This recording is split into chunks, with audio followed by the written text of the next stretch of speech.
ह्या मोहम्मद आदिलशहाने आपला सर्व कारभार हेमू नावाच्या एका कर्तृत्ववान हिंदू वजिराचेच हाती सोपविला. हेमूनेही आपल्या हिंदू धर्मास लवलेशील धक्का लागू न देता बादशाहीची सर्व सत्ता आपल्या हातीच गुंडाळून घेऊन सक्षमपणे चालवली. परंतु हुमायूनच्या मोगल पक्षाच्या इतर मुसलमान सरदारांना ती घटना शल्याप्रमाणे बोचू लागली. मध्यंतरी सन 1542 हुमायूनला वनवासात असताच अकबर हा पुढे भावी सम्राट होणारा मुलगा झाला. हुमायूनने इराणच्या राजाचे सैनिक सहाय्य घेऊन हिंदुस्थानावर स्वारी केली. त्याच्या विरुद्ध गेलेल्या त्याच्या भावाचे डोळे काढून आणि इतर शत्रूंनाही कडक शासन करून हुमायूनने दिल्लीही परत जिंकून घेतली. परंतु बादशाही पद असे त्याच्या हाती येते न येते तोच इसवी सन 1556 हुमायून राजवाड्यातील संगमरवरी सोपानावरून जिन्यावरून पाय घसरून मरण पावला. त्यामुळे हिंदुस्थानात पुन्हा जिकडे तिकडे अराजकता बळावली आणि दुष्काळही पडल्यामुळे सर्वत्र वैराण झाले. यावेळी सूर घराण्यातील हुमायूनने पराभूत केलेला शेवटचा बादशाह जो मोहम्मद आदिलशहा तो वायव्येकडे पळून गेलेला होता. पण त्याने ज्या कर्तृत्वशाली हिंदू वजिराच्या हाती साऱ्या राजसत्तेचा कारभार पूर्वी दिलेला होता तो हेमू मात्र ह्या संधीचा काहीतरी लाभ घेण्यासाठी दिल्लीच्या प्रदेशातच टिकून होता. ह्या हिंदू वीर पुरुषाविषयी त्याचे पूर्वीचे किंवा नंतरचे अगदी स्वल्प तेवढेच वृत्त मुसलमानी इतिहासातून लिहिलेले आहे. हिंदू इतिहासकार असा त्या वेळेस होणेच दुर्घट होते आणि जे पुढे झाले त्यांनीही स्वतंत्रपणे असे ह्या हेमूविषयी काहीच सांगितलेले नाही. परंतु मागे 5व्या प्रकरणात हिंदू सम्राट धर्मरक्षक नासिरुद्दीन ह्याच्याविषयी ज्याप्रमाणे त्यांनी केलेल्या प्रत्यक्ष कृत्यांची साक्ष इतर कोणत्याही कागदी लेखांपेक्षा अधिक प्रमाणार्ह धरलीच पाहिजे हे आम्ही दाखविले आहे. तशाच अखंडनीय प्रमाणातही ह्या वीरवर हेमूचाही जो इतिहास देता येतो तो आम्ही देत आहोत. या कामे हेमूची ईर्ष्या हिंदू साम्राज्याची असतानाही त्याला मोगल मुसलमानांच्या आणि विशेषतः बाबर पक्षीयांच्या विरुद्ध गेलेल्या अनेक अफगाणी मुस्लिम सरदारांचे सहाय्य मिळत गेले.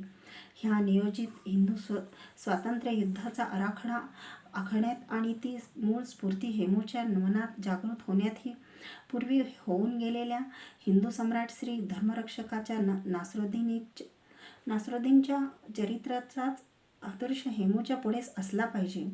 श्री धर्मरक्षकाच्या त्या महान प्रयत्नात यद्यपि त्याला स्वधर्मासाठी लढत असता मोठे अपयश आले, प्राणही गमवावे लागले, तरीही त्या अपयशामुळे किंवा त्याचे नंतर राणा संगादी राजपूत महावीरांच्या ह्याच महत्त्वाकांक्षेपायी कनवाह येथे बाबराशी लढता लढता झालेल्या पराभवामुळे किंवा त्याच्याही आधी शतशत समयी ह्याच हिंदू साम्राज्य सत्तेच्या महत्त्वाकांक्षेपायी लक्षावधी हिंदू स्त्री पुरुषांना भोगाव्या लागलेल्या भयंकर यातनांपायी, झुंजाव्या लागलेल्या भयंकर लढायांपायी किंवा आत्मर्पणार्थ पेटलेल्या जोहरांच्या चिंतामुळे हिंदू जातीच्या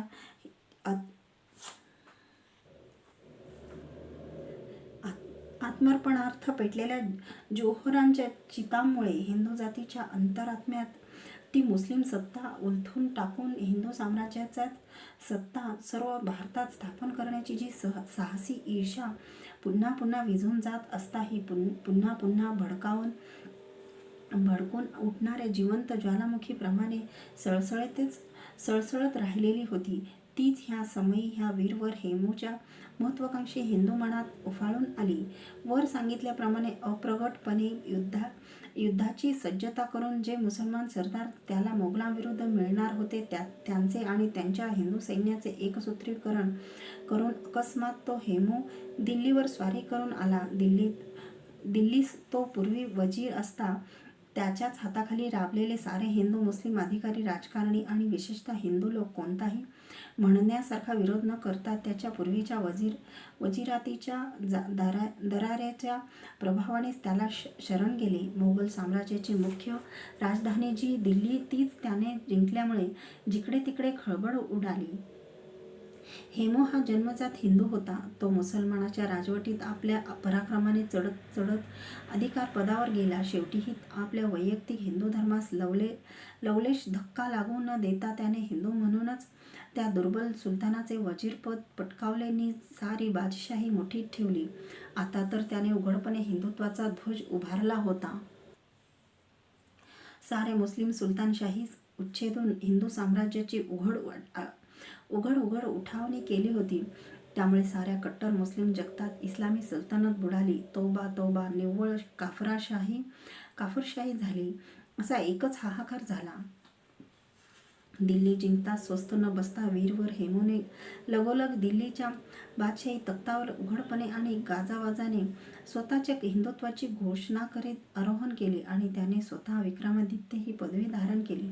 थोडी स्थिर स्थावर करून तो ससैन्य पुढील प्रदेश हस्तगत करण्यास बाहेर पडला. त्याने पूर्वी मुस्लिम सुलतानाचा वजीर असता मुस्लिम सुभेदारांची किंवा इतर बंडे मोडण्याचे कार्य 15-16 लढाया जिंकलेल्या होत्या. त्यामुळे त्याचा समरपटुत्वाचा आत्मविश्वास दुर्दम्य झालेला होता.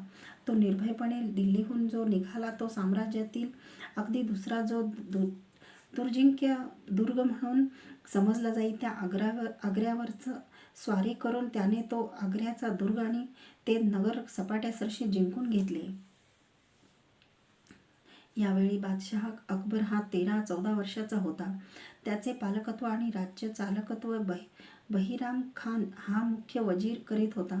त्या बहिराम खानाने हेमूची बातमी ऐकताच प्रथमतः या हिंदूच्या प्रबळ उठावणीचाच नाश केला पाहिजे असे ठरवले. पण राजपुतान्यापासून तो दक्षिणपर्यंत अनेक लहान मोठी हिंदूंनी मुस्लिम राज्य दिल्लीच्या या नवीन स्थापल्या गेलेल्या मोगल बादशाहीच्या विरुद्ध बंडे करून उठलेली होती.